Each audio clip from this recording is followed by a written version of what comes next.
Welcome to another training edition of P&B Sports Show, where we break down the biggest talking points in the world of sport. I'm your host, Abel Sunday, and trust me, today's show is one you don't want to miss. All eyes on Manchester Derby this weekend, a clash between Manchester United and Manchester City that could have huge implications for the Premier League title race. Meanwhile, trouble might be brewing at Stamford Bridge as reports suggest Chelsea could be hit with potential sanctions that may disrupt their season. Joining me virtually to analyze all the drama are two sharp football analysts, Ero John from Benin City and Ben Donald from Ogun State. Gentlemen, welcome to the show and good morning. Good morning, Mr. Ebo. Mr. Ben, good morning. How are you and how is Ogun this morning? Ogun is very fine, sir, and I'm fine as well.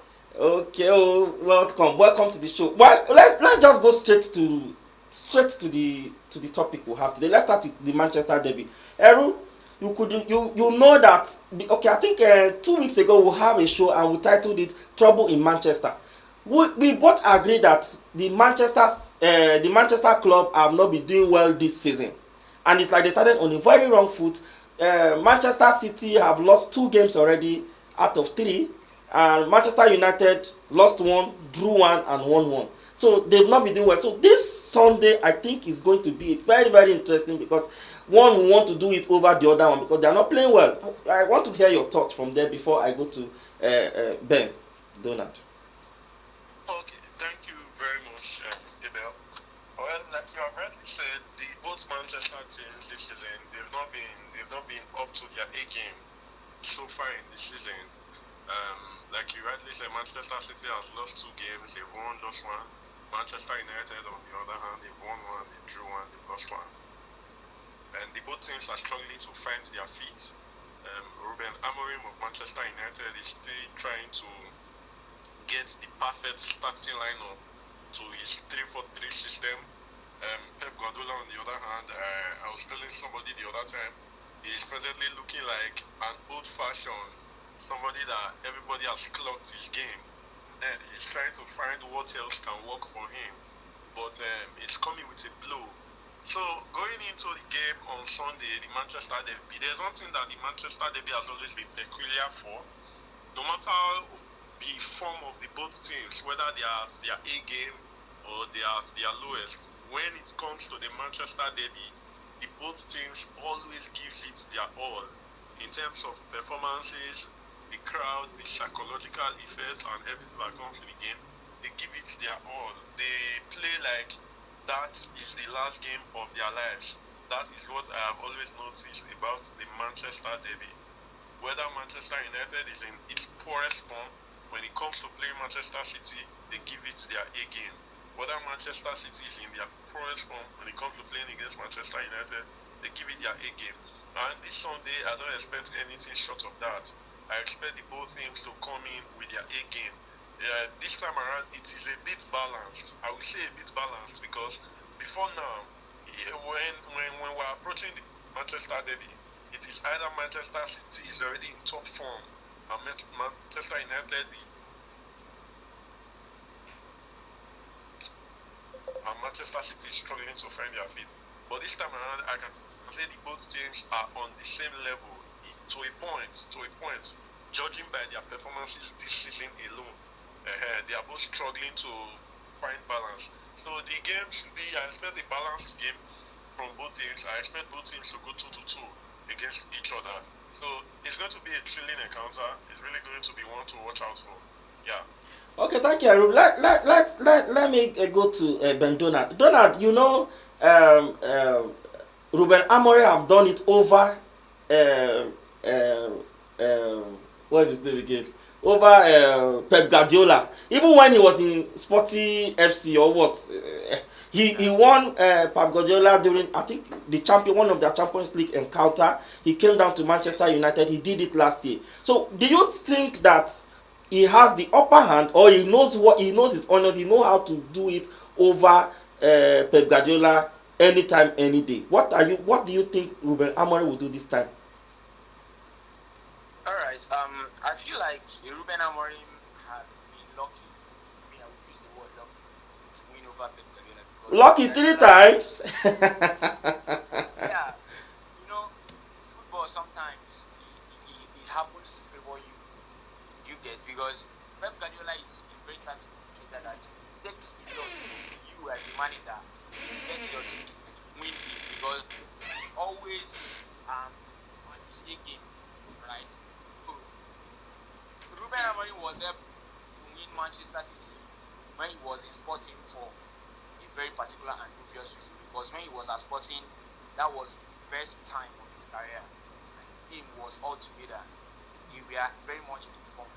And that was when Manchester City started seeing their downfall, if all of us can remember, because that was when they started losing some games in the Premier League and some matches in the Champions League.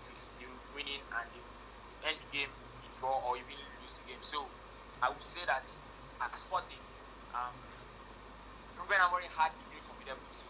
All right, so that was what edged the wins he had over Pep Guardiola. And at United, what happened at United was, I would call that a very perseverance fight, right?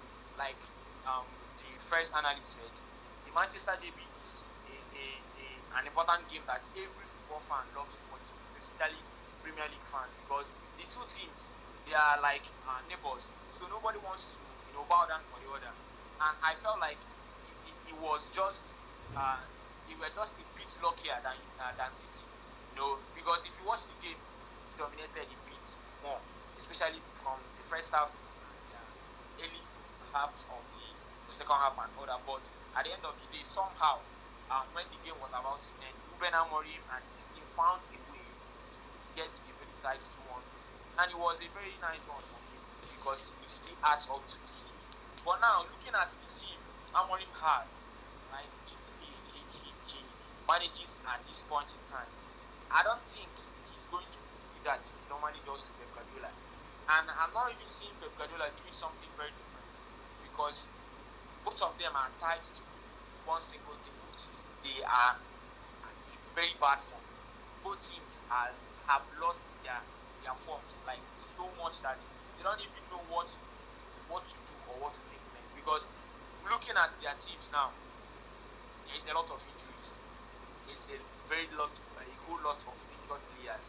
And Amorim, as a manager, he's still yet to figure out what is happening in his team. He's still yet to figure out how to go about his formations, where to use certain players. We have been seeing a lot of players being converted to different positions since he came in and since he became the Manchester United manager. We can see this thing. Bruno has been playing keeper as a number 8 instead of his normal number 10 role. And a lot of United fans has been complaining that it is in the ability and performances of Bruno Fernandes because he's the key creator in the team. When he plays as a number 10, he has more opportunity and freedom to move, to get into the box, to throw passes. He can even toss himself. So there is a lot of work that Ruben Amorim is doing in the United team. And the sad part of it, if I may put it that way, is that none of those things is materializing anytime soon because you can see some games he plays Ahmad as a right wing back. The other games he plays Mazraoui or Diogo Dalot, and there's no consistency yet. He doesn't even know his first 11. So I feel like he's still struggling as a manager at United, and United is a big team. There's a lot of expectations from him as the manager. So being a United manager alone is a pressure, and now inheriting a disjointed team. So I feel like it's something that has been giving him lots of headaches. So going into this game on Sunday, I don't know what is going to happen, but I feel like it's going to be a battle because City is not really informed and they are not informed. So maybe they might just try to show the highest of their strengths, on Sunday. Because if you check their last 10 games, City were able to win 5, United won 3, and they were tied 2 times. So probably United might get a win or a draw or whatever, because considering the level of injuries in this team, especially Manchester City, they have like 12 players injured, and most of these players are their key players. So I don't know how this game is going to be, but I'm seeing it as a tight battle because teams are balanced. But as for Ruben Amorim as a manager, yet to identify what he wants to do this United team. So for me, I'm not giving him that hype or giving the certainty he's still going to meet the Guardiola as he normally does. So for me, Okay, Donald. I think you've hit the nail on the head. Let me come back to John. Do you think within the during the international break, Erling Haaland got 5 goals. They ended that match ended 11. It's not 11-1 also. So Erling Haaland got 5 goals. Do you think is something that Pep Guardiola will capitalize on? Perhaps Ruben Amorim will be worried about such performances or form that he has just hit. Now, hope he can replicate it, and that is even where the key point is. Hope Haaland can replicate that in this derby. Eru?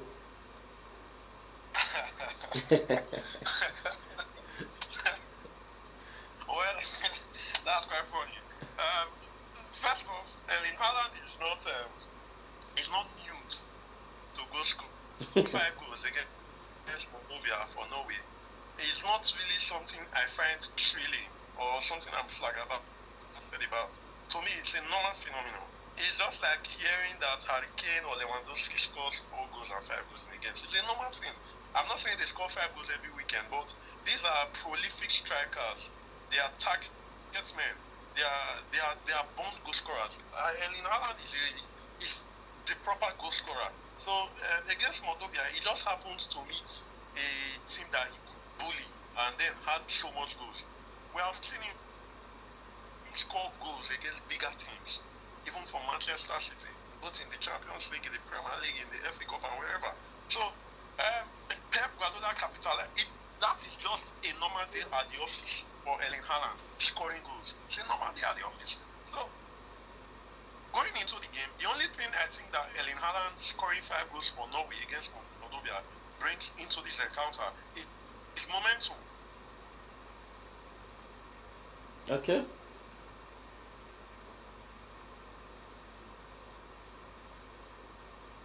I think we've lost Eru. Eru, are you there? Okay, I think we've lost Eru John for a bit. But let me go back to you. Donald, you are there, right? Donald, are you there? Okay. Okay. Eru, you are there, right? Yes, I'm Okay, here. go ahead with your point.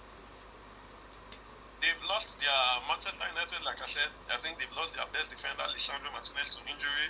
So that's going to be a big problem for them, trying to get someone who can keep Haaland out of the game. Because Haaland happens to be a bully, both psychologically and physically. And then, yes, Pep Guardiola, we want to capitalize because football is not just physical, but it's mental and psychological. We want to capitalize on the momentum, the spirit that some of his players have brought from the international break to go into that game. But I don't see Haaland scoring. Haaland cannot score 5 against Manchester United. Never can tell. It's football. Anything can happen. It's football. Yes, anything can happen, but some things are. Okay, Ben, are you there? Let me go back to you, Ben. Ben, you are there. Okay, let's go back to you, Ben.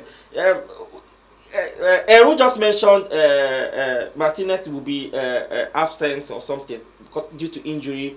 But don't you think with Maguire, Harry Maguire, don't you think that also brings stability to defense of because of the size and the physical presence? It brings stability to Manchester United defense.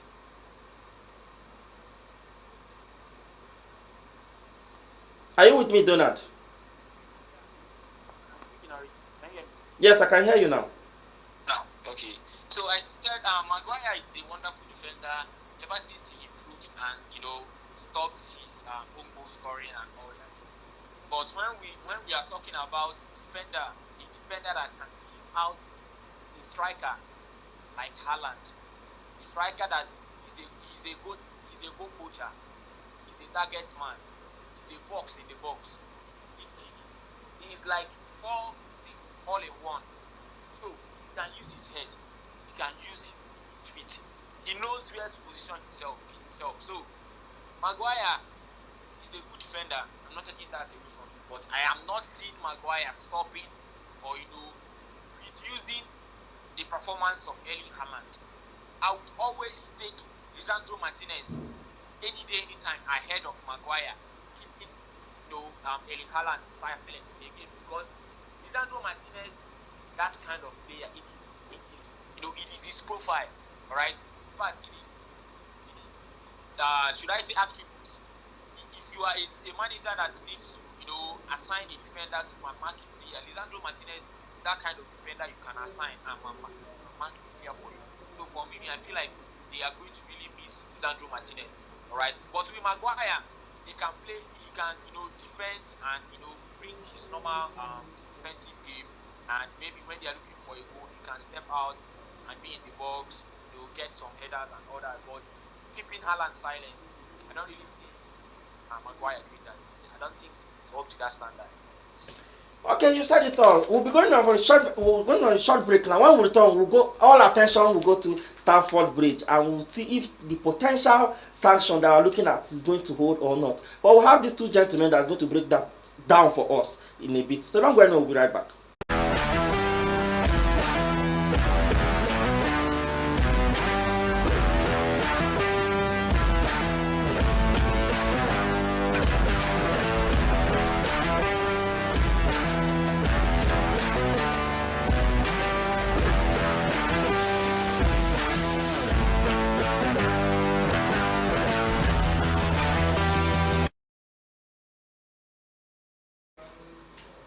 Welcome back. It's CPMB Sports Show right here in Abuja, and of course, I'm still with the finest analyst so far we have here in this part of the country, Eru John, and also Donald, and from Ogun State. Okay, let's switch our attention from Manchester to Chelsea.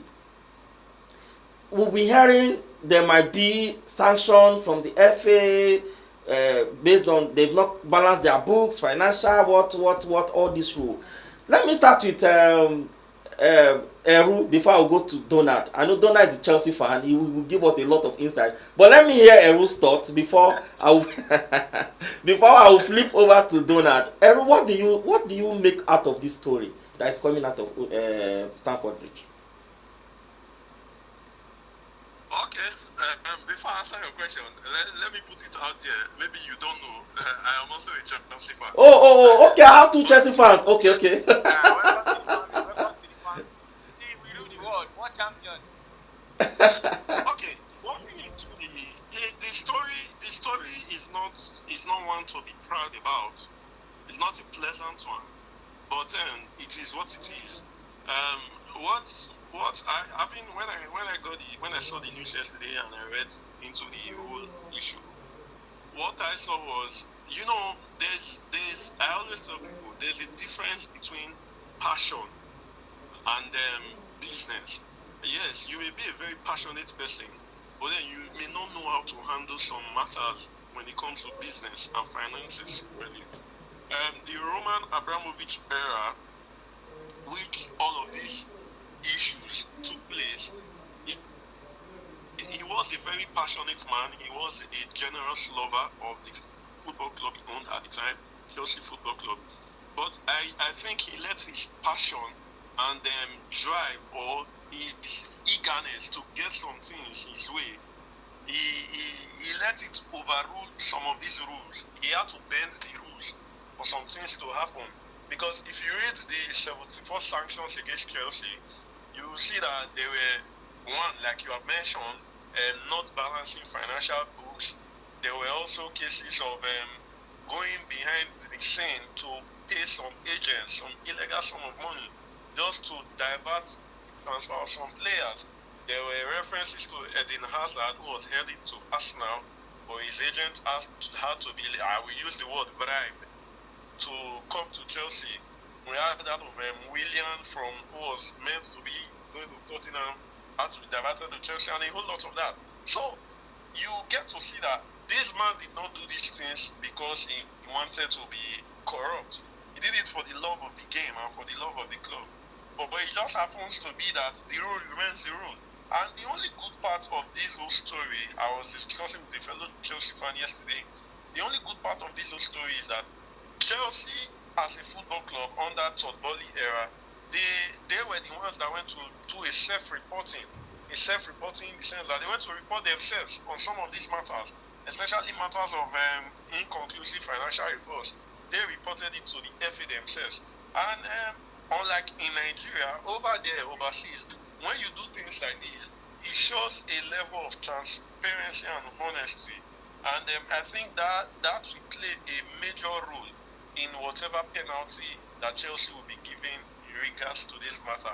So what I just see is that the club at that time, because it wasn't really managed by someone who was more interested in business than the achievements of the club. Because if you compare the Roman era and this Todd Boehly era, you see that these guys are businessmen. They are proper businessmen. Do they love the club? Yes. But you cannot compare the love that Roman had for Chelsea to what these guys have. These guys are in more for the business. They are there to do proper business, make profits, invest in the club, get returns on investment. And so you may not have these issues with these guys as compared to Roman. So what I just see is the fact that the club was just led by someone who was not really vested and interested in the entire business of the club. He was rather interested in the personal success of the club because of his love for the game and for the club. Yeah. Okay, let me go back to you, Ben Donald. Of course, I think Eru have spelled everything out for us to really talk about. Let's build from there. Now, what do you think the deed has been done? Where do you see Chelsea? How do you see Chelsea get out of this mess, Donald?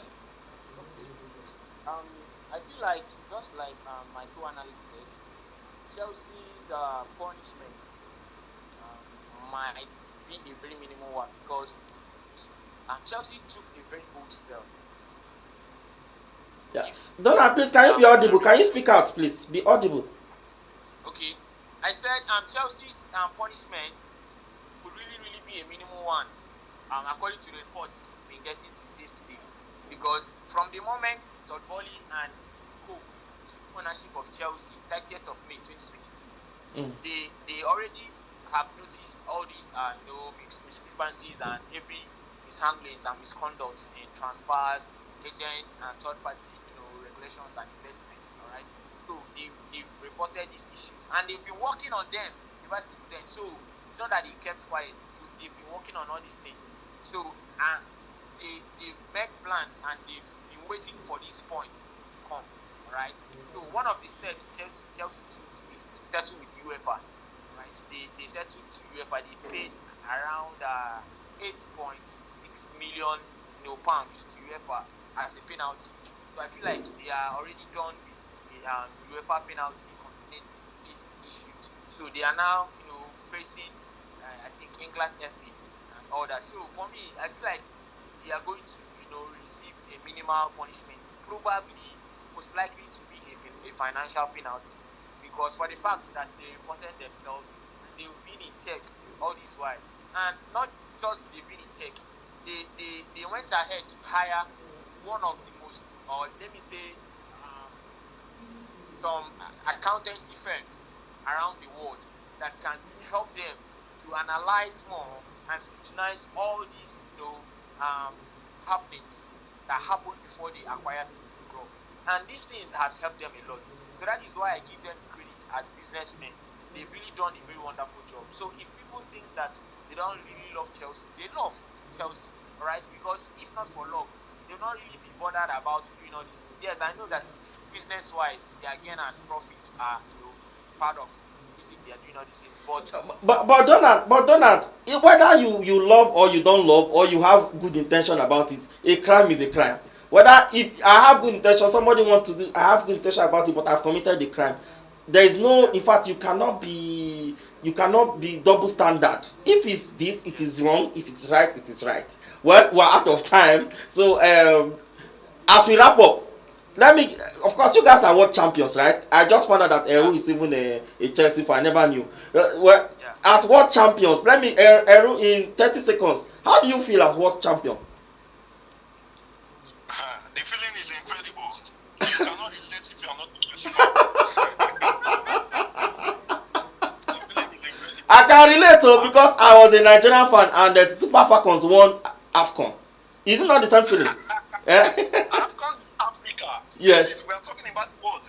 Okay, it's not the same feeling, but I think I have a little glimpse of it. At least being an African champion is something that I can have a little glimpse of that feelings now, isn't it? Donald, let me go and come back to you. So how do you feel being world champion, at least from now to next year, at least? I'm a world champion for 4 good games, alright? So, and nobody's taking it away from me. And if care is not taken, I can still win it again in the next 4 years. Because when it comes to big stage, they always underestimate Chelsea. But at the end of the day, Chelsea comes out on top. So, the feeling is something that I don't even know how to explain it. Because nobody believed in Chelsea and we did it. And we didn't do it by fluke, we did it intentionally. Tactical genius and all that. And so being a world champion is the best feeling in world football today. Perfect. Okay.